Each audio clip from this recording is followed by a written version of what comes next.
Japan's trains are famous. Known for their speed, efficiency, and punctuality, they have become a symbol of the country's technological prowess and commitment to public transportation. Clean, punctual, and efficient, they are part of daily life. The interiors are meticulously maintained, and the trains run like clockwork, rarely deviating from their schedules. Millions of people, from students to salarymen, rely on them. For many, the daily commute is an integral part of their routine, a time to catch up on reading, work, or simply relax. Historically, trains have played a crucial role in Japan's development.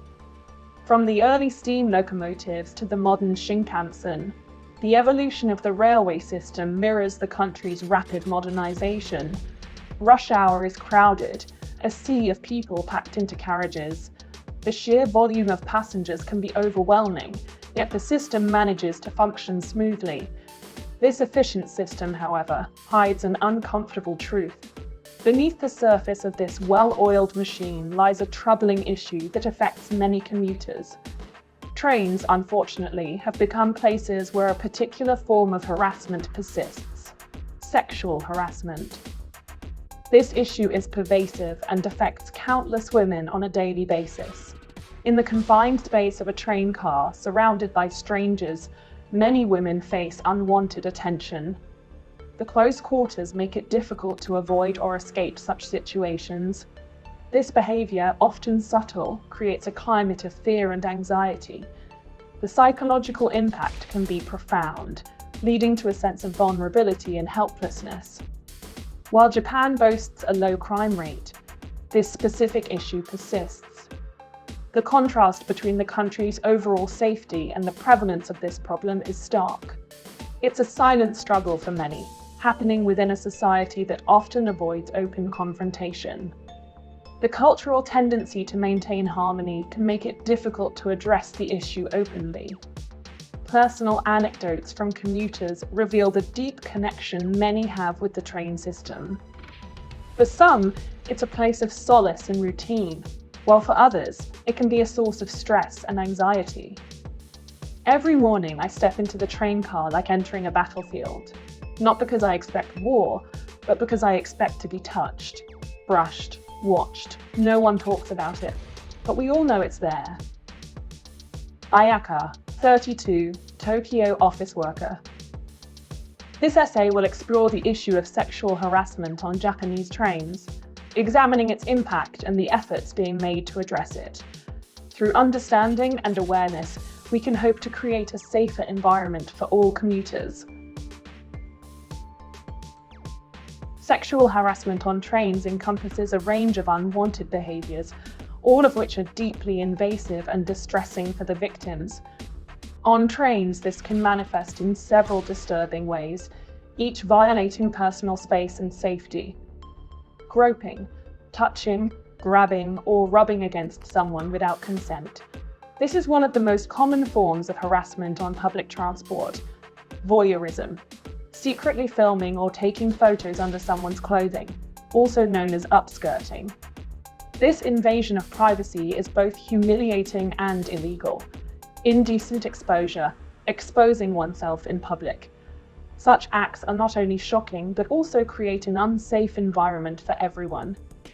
Verbal harassment, making lewd comments, gestures, or unwanted sexual advances. These actions can be just as damaging as physical harassment. Legally, these actions are defined as criminal offences under Japanese law, with penalties ranging from fines to imprisonment. However, surveys reveal that a significant percentage of women in Japan have experienced some form of sexual harassment on trains. This highlights the pervasive nature of the problem. The anonymity of crowded trains, especially during rush hour, emboldens perpetrators. They exploit the chaos to commit these acts with little fear of being caught.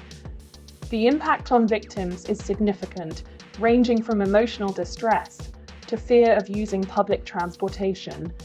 This can lead to long-term psychological effects and a loss of trust in public safety.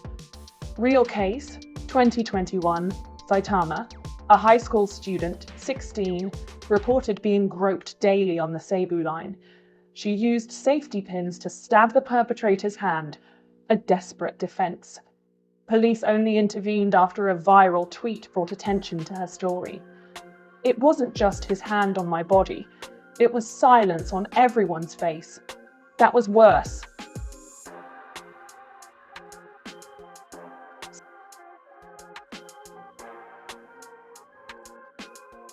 Several factors contribute to the persistence of sexual harassment on Japanese trains. These factors are deeply rooted in the social and cultural fabric of the country, making the issue complex and multifaceted. Traditional gender roles can create an environment where men are seen as having a higher social standing. This hierarchical view is often reinforced from a young age, both at home and in educational settings. This can lead to a sense of entitlement and a lack of respect for women's boundaries.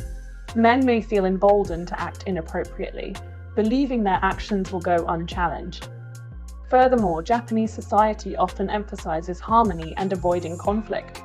This cultural norm discourages individuals from speaking out or confronting inappropriate behavior.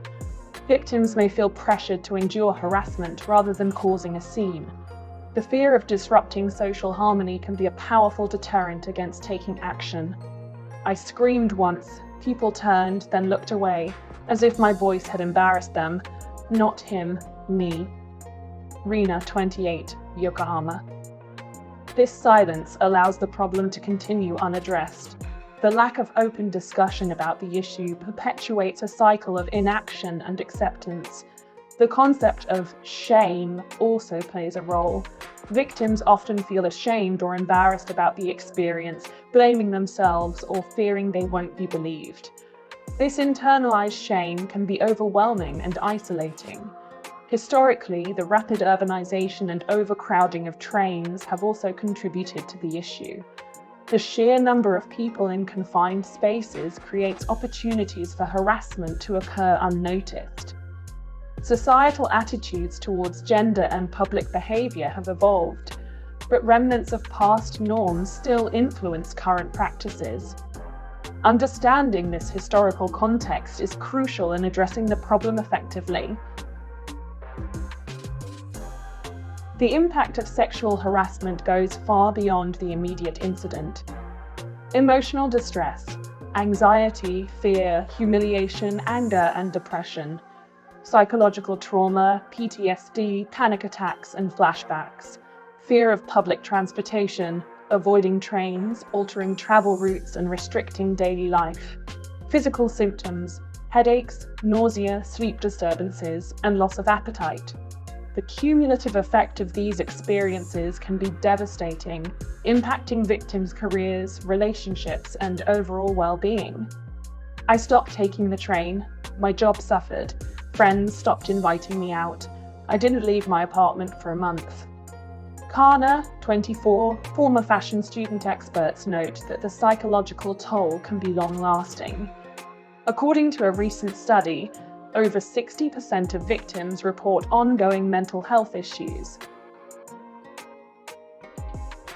In recent years, there has been a growing movement to raise awareness about sexual harassment on trains.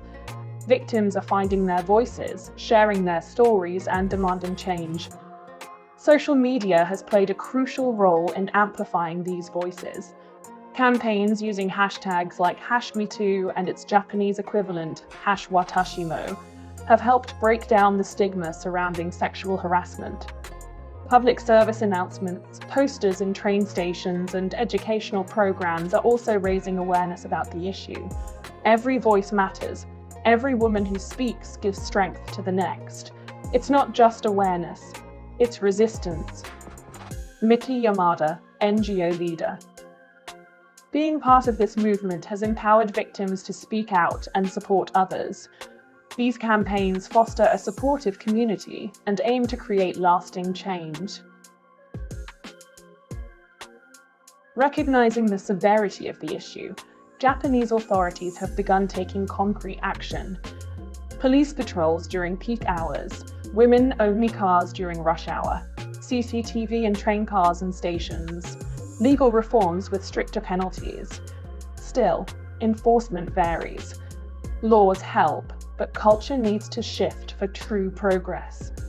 Case example: Osaka, 2023. A serial roper was caught after 6 months, identified via security footage. Victims have reported him weeks earlier, with no action taken until video evidence surfaced. Technology without trust is useless. Victims don't report, not because they can't, but because they believe nothing will happen.